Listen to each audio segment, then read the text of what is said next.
Want to get ahead in digital-first content? The Drop is the go-to newsletter for industry professionals, delivering insider news, trends, and insights straight to your inbox. Navigate the fast-changing landscape of digital-first production, distribution, and monetization. Sign up now for free at dropmedia.co.uk and stay informed with The Drop.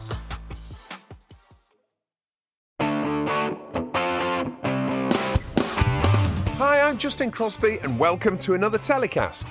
We're taking another look back at the Digital Content Forum this week with a replay of the Factual Futures panel, which discussed why earning an audience can unlock whole new funding models, what genres actually make money, and how brands and institutions are becoming co-funders. The panel was moderated by Lucy Smith from Quintus Studios. I hope you enjoy the show.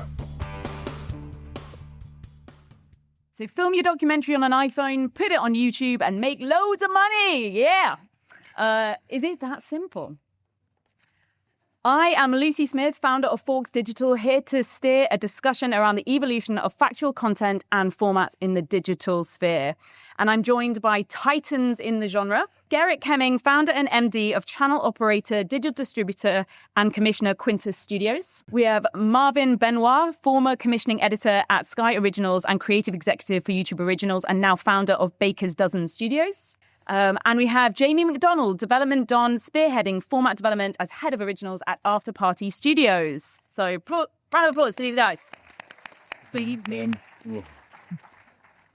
So we all know it's not quite as simple as just click and upload and then rolling in the Benjamins. So I'm here to elucidate some of the myths. It'd be good to get the experts' opinions on this. So, Gerrit, at Quintus, you've spent years growing an audience on your YouTube channel. And I think this is a theme that we want to touch on throughout the conversation is that, who delivers value here? Is it people who own audience or people who own IP? How do those two worlds interact? So you're serving them with both acquired and Quintus original factual content on your channels. Why is owning an audience so crucial to your business model? Right. It probably depends on what you want to do. You can make money by producing. You can make money by owning, by being a channel or being a distribution company. We decided to be all of it. Because, it's probably the question where we come from. We come from being a distributor and working in traditional television. And for a long time, we were also in the business of financing productions like linear productions and especially documentary series. And we did this by going out there with paper pitches and finding pre-sale money. You needed 5, 6, 7 years ago, you needed 3, 4 partners to be really able to fund the program that way. And then from 2020 on, it just took so long to get 4 people on board or 4 companies on board. It became more or less impossible to do so because when you're at number 3 or 4 in the deal, number 1 was already either merging with somebody else or budget freeze or out of the game or whatever. So we decided, we not decided, but we recognized our own channels in the meantime grew so much that we can replace 1 or 2 or maybe even 3 of them. And that was a lot more fun game because we were, we could decide ourselves what we want to do. And that's why I think for us, it was very important that we had our own audience or still have it because we can simply run our own machine without being dependent on other players. And so your audience becomes your main revenue driver, of course, in that sense. Marvyn, as a production studio, you're coming at it from obviously a very different angle. You partner with creators and digital channels to get your new IP in front of their audiences. So would you say creators are the new broadcasters? And if so, how do you get your shows on their channels? Yeah, as you said, I come from a different background. Traditional TV, you'd go to a commissioner, you'd pitch an idea. If they liked it, they'd invest in it. And then you'd see it on TV, on the screens, once you've made it. I guess when the strategy turns to bigger, fewer, better, because the scale and the ambition of those ideas have to compete with, the global big series like, the shows that you might see, Squid Game's the game show, that obviously is a huge show that takes so much resources. And so how many shows of how many of those shows can a Channel 4 or BBC do over the year? So those opportunities to try out new formats become far and fewer between. So I think the online community, there's an opportunity there to connect to audiences who are underserved on traditional TV. And those communities, those audiences are completely engaged with those creators. And, you know, those creators don't want to lose IP. They don't want to lose the opportunity and the audience that they've made. So, but they're screaming for ideas. They're screaming for, ambitious ideas and innovation. And I feel like that's an opportunity to use my skills in coming up with ideas that I would do for Netflix or BBC, and trying to work with, broadcasters that are willing to invest on these platforms, and working with creators who want to talk to the global majority. Yeah, I mean, that feeds into my next question, actually, for Jamie, which is like, if creators are coming up with their own ideas all the time and are creating their own format already, like, what is the point of a production company? Fair enough. There is none. Yeah. That is a fair question. Well, I guess obviously not all creators are created equal in that sense, and it's like when you are talking about some of the biggest ones in the game, e.g. the Sidemen, like we do work with them as a production company because we bring expertise in certain things. For example, the Sidemen match, we've been the production partner for the past 4 years. It's something that we do very well, and as Victor was saying earlier, it's not necessarily something they do. So they bring us in that sense, and it's sort of horses courses. It's there are lots of creators who want to do stuff on their channel forever and ever and amen, and want to do it alone, and like, fair enough, they are not invited to our Christmas party sort of idea. But there are many out there who maybe want to pivot, do something slightly different, want to do something bigger. Lots of them, very few of them, I would argue, are one-man bands. Like smaller ones for sure, they do have 1 or 2 people, lots of them. But if they're wanting to do a bigger show, then often they are coming to a production company for your expertise, or we have the piece of IP, like sharing IP. Like we announced a show with at MIP that we're splitting with that we're working with one of the UK's biggest talents, Nella. That is an idea where it's like, 2 parties coming together to, make yourself bigger than the sum of your parts would be our argument. Whether they agree, that is obviously a different kettle of fish. Well, splitting IP is obviously a massive part of that. And if it's okay just to throw to you guys and talk a little bit about that, like with new business models and people thinking about how to get new format IP commissioned and out in front of audiences, like, is it more important than ever to think about splitting IP in imaginative ways? Marvyn, maybe you could speak to that. I mean, me and Jamie in After Party have split IP. So we've created Don't Get Catfished, which is on 4.0.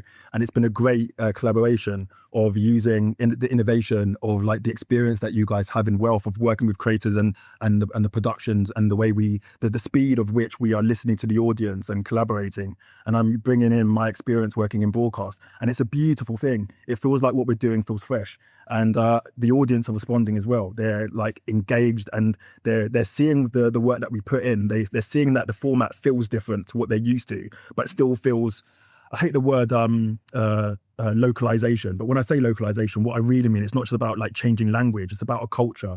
It's about like cuts and the way it looks. It feels like it belongs on that channel and it's for that audience, and they accept it, and there's a real-time reaction to it. And that's important. I think there's something that actually all broadcasters can take note of and say, actually, we should be playing in this field. Well, it's also, as an industry, I'm sure everyone here talking to everyone is getting a sense of that just collaborative energy that seems to be infusing this sector as it's growing. And I think that definitely feeds into the tone of the content, which feels optimistic and fun and playful, both from behind the camera and in front as well. I mean, Gerrit, obviously you commission new content as well. Like, do you have interesting models where you're splitting IP with the people you're working with?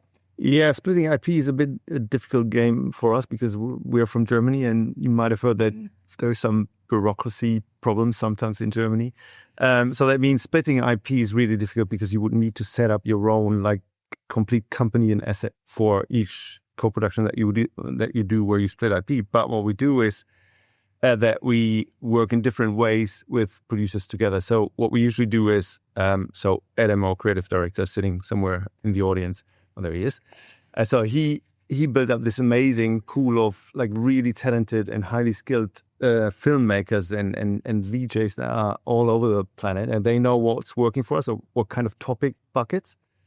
And whenever they have access to a story that they think would fit for us, they reach out to Adam. Adam says, yes, let's go for it. And then what we do is we usually cover their real hard cost. So that there is no margin, there is no like camera equipment that they own but put in the calculation.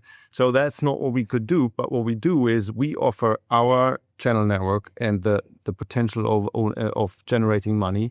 Same for our linear and digital global distribution. And of all money that we make, we give up to 25% cut to the producer. And that's the power of owning the audience, right? Because then you have that option going forward. Actually, talking about the money, we all want to make money, right? As individuals, as companies, that's how we grow this industry. Gerrit, you are creators, publishers, commissioners. What factual genres make the most money for you and why?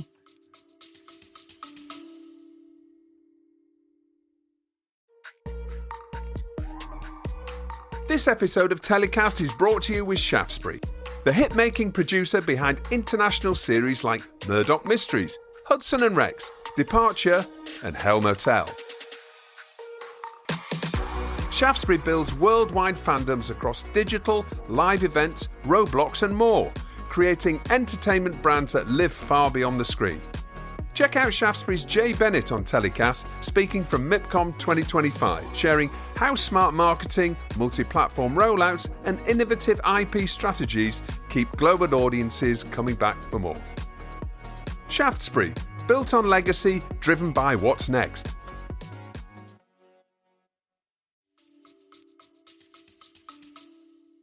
Well, good question. So I should know my data.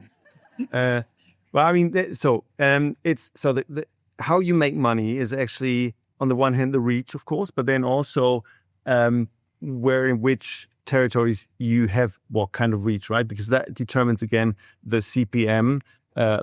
If you have a big audience in the US, you make a lot more money. Or if you have a small audience in the US, you make more money than having a big audience in the Philippines, for example, right? So it depends on which genres work where. But I think for us, what is definitely one that works well is engineering, for example. Mm. Nature is a good one. And then just because of the vast interest, it's always what we call a danger porn, which is like gangs and weapons and drugs and tough neighborhoods and that kind of stuff. So different KPIs that come together to make it successful. I think it was interesting as well, thinking about AI and the discussions we've heard today, like how those danger porn stories, like they're quite difficult to tell with AI if you're getting into real people's lives and that real jeopardy. Like, so you're quite confident that will stay people holding cameras for a while? Or? After seeing the session this afternoon, I'm not confident of anything anymore. Yeah. Well, you can have them doing whatever dangerous things you want. No health and safety. And you can be prompted. It's maybe even good for production people. No.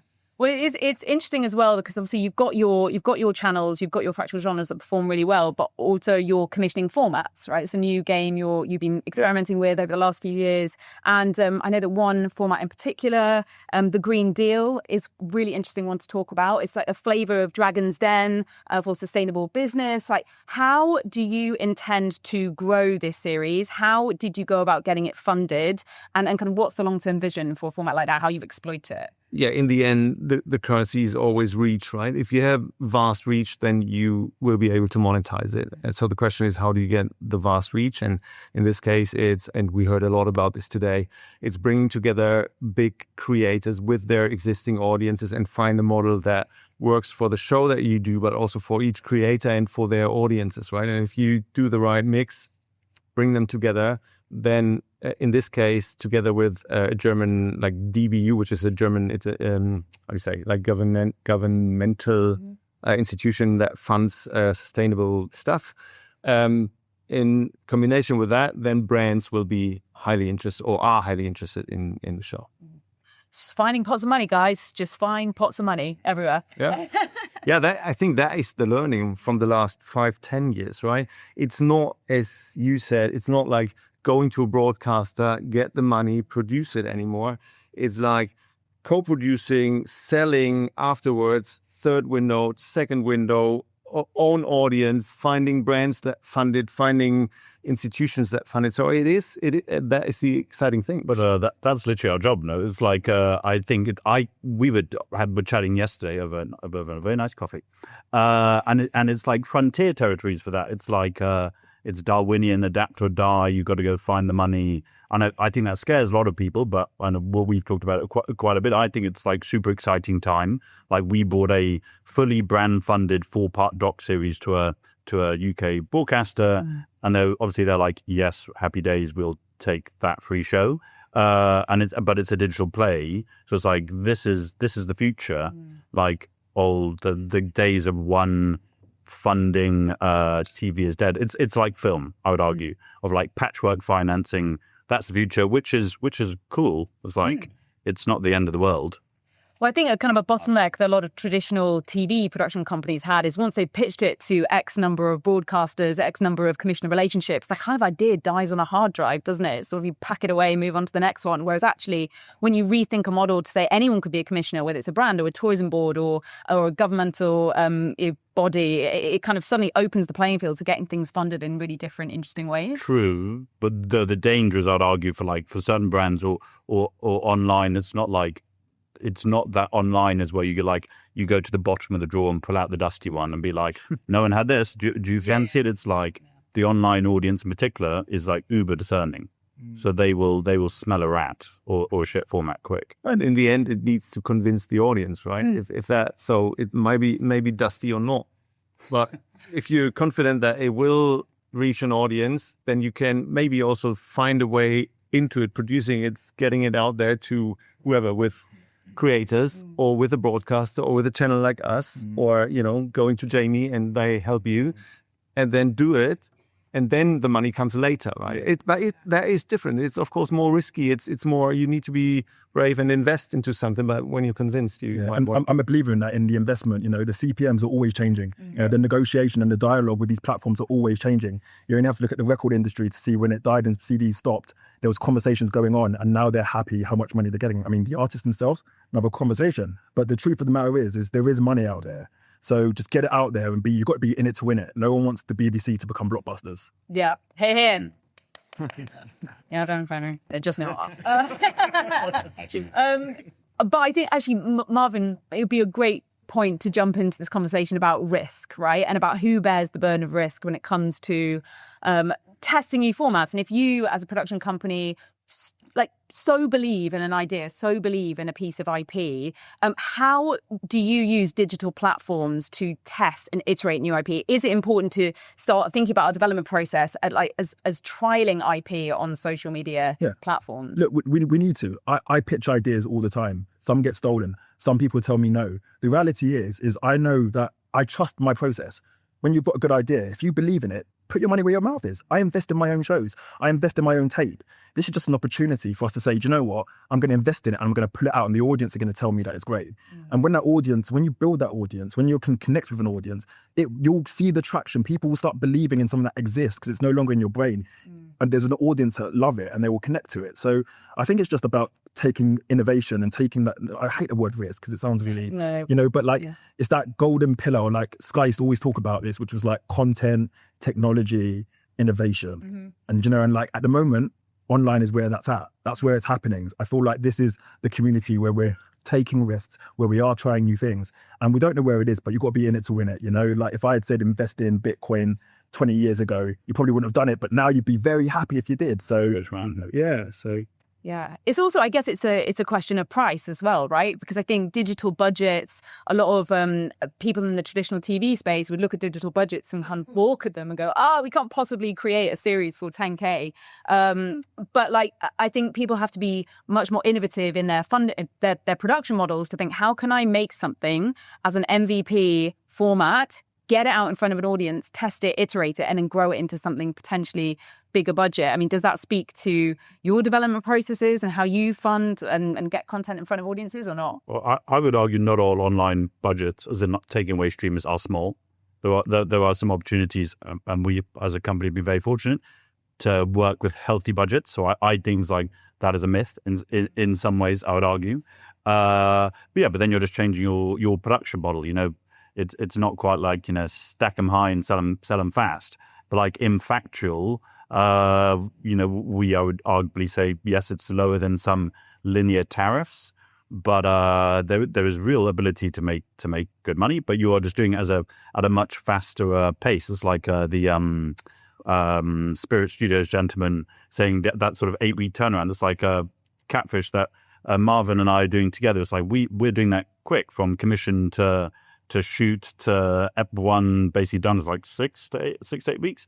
We should both know that. But it's, then second series is commissioned before it even went out, right? Yes, that is true. Happy days there. But yeah, I think we're just adapting with the times. And like, obviously AI is another kettle of fish there that I'm not experienced enough to say enough in, I would argue. Also, I agree that you guys are fortunate to work on like significant budgets, but there is also, and that is the good thing, right? There is the other way. If you don't get the budget from another player, then you can still do it. And YouTube is a place, for example, or socials in general is a place where it's not all about like being the highest quality, shiny version of yourself, but maybe do it very authentic. Well, we heard about is authentic over, but I still believe it's like there is a difference, and you can do very authentic, very like basic production stuff that is really successful. And for us, for example, so we need to decide which genres do we want to go in. We can't do on the budgets that we work on. We can't do like the big history CGI heavy kind of documentary. That's not possible. But access driven, where you can go like camera on your shoulder and the story is the actual success thing, then it works. So you need to be smart in where you put your money, but there are a lot of options. Because Gerrit, you're arguing that the online audience care less about the fluff in Factual. What's fluff? As in the shininess in the Factual format, the garnish. Well, yeah. I mean, that works. It works. Like the very shiny documentary works. But at the same time, there is a big audience for that story that you've never seen, no matter if it's like GoPro produced or mobile produced or like big camera produced. Yeah, the tools have democratized the point to entry. Yeah. And people can experiment and take creativity from their bedrooms and gain huge audiences. And it's a very exciting time. And it helps you prove IP very quickly, right? It helps you prove it quickly and cheaply without having to rely on a massive budget, and then it didn't work, and then, well, that's gone. The issue then being breaking through. Yeah. As there was a lot of, as we say, there's a lot of internet landfill of like stuff that's just piped out there, and then you have to work out how you break through, which is the issue, which is obviously an advantage for you, Gerrit, having the taps of like being able to have the distribution platform there. Yeah, that's what we do a lot, to produce a pilot, get it out there, get the data, does it work, does it not work, and then have something to show also to broadcasting partners, for example, and then we do the series. But I guess also that speaks to you, Jamie, talking about the show with Nella, right? It's like actually she owns an audience. You're working with her to get IP in front of her audience. So it's thinking very creatively about how you can access audience with your new IP. And if that's partnering with the creator, that's just, it's just a different type of channel, I guess. Yeah, it's like if you want to get an action movie fan, you get Tom Cruise. It's like it's the same as for many years before. I guess the danger is though that audiences don't always port, I would argue, when you take X person from YouTube onto somewhere else. Like one needs to be careful about that, especially in Factual, I'd argue. And it's like authenticity of the person doing what they're doing. If they're presenting a obs doc or something, it's like there are some talent who I would argue don't transition very well into that. And I'm interested, just kind of going back to the full monetization of stuff, right? It's because regardless of whether you've got a healthy budget or a small budget, like we don't just want our productions, our Factual productions to live as one series that kind of lives and dies and doesn't go on to do anything else. Like, would you say that digital, you have to think very differently about IP and quite imaginatively about IP in terms of taking punts at the beginning and seeing stuff grow? Like, for example, like Don't Get Catfish, amazing show. Presumably you don't want it to just stay as 1 or 2 series on 4.0. Like, do you want it to become a big global hit? Like, how are you thinking about IP in a different way? And I think that goes for all of you. I'm thinking about it quite differently in the sense that I'm like, well, what is that show that with all the bells and whistles? And then how do I go backwards? How do I turn it into an idea that can be made on a digital budget? And like, what are the parts of that show that could be the test bed for format? And I'm doing that constantly in terms of all my IP now, in terms of figuring out what at the heart is the granular about this idea that I like, and where would I love that trajectory to go? Like if it was to go onto Netflix, like we've seen Pop the Balloon do now, you know, like how do you do that? What does it look like? Yeah. Well, the sound of Catfish on Netflix sounds good. We should discuss it a bit later.